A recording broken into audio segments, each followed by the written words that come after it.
Z-Guy on the mix.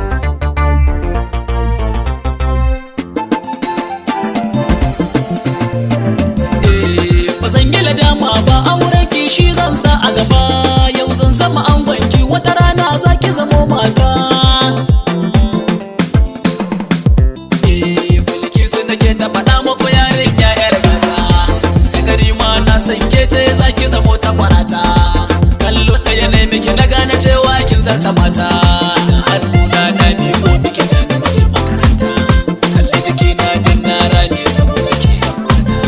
Ko da hakan ma ina ta faɗa miki ke ce yar autata.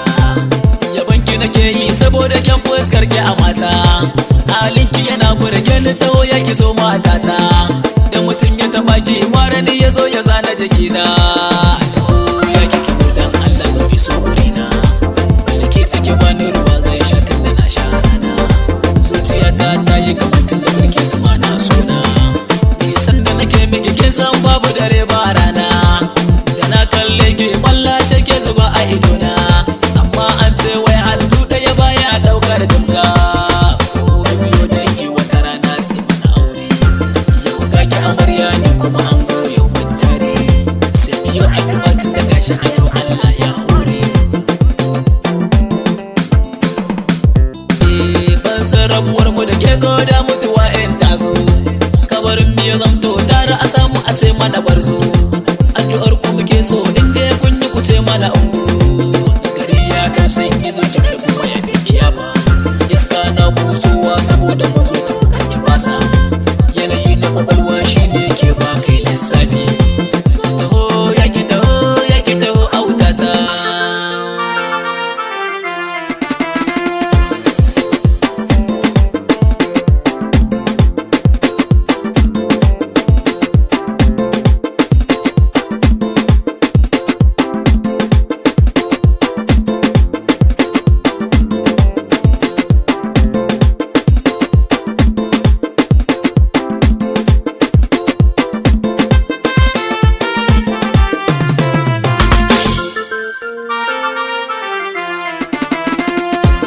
Bazan yi ladama ba, auren ki shi zan sa a gaba. Yau zan zama angonki, wata rana zaki zamo mata. Bazan yi ladama ba, auren ki shi zan sa a gaba. In na zama angonki, wata rana zaki zamo mata. Zan ƙara kuzari dan wata rana na zamto angonki. Dan na bani da buri a ce mini ne na zama angonki. Yan mata.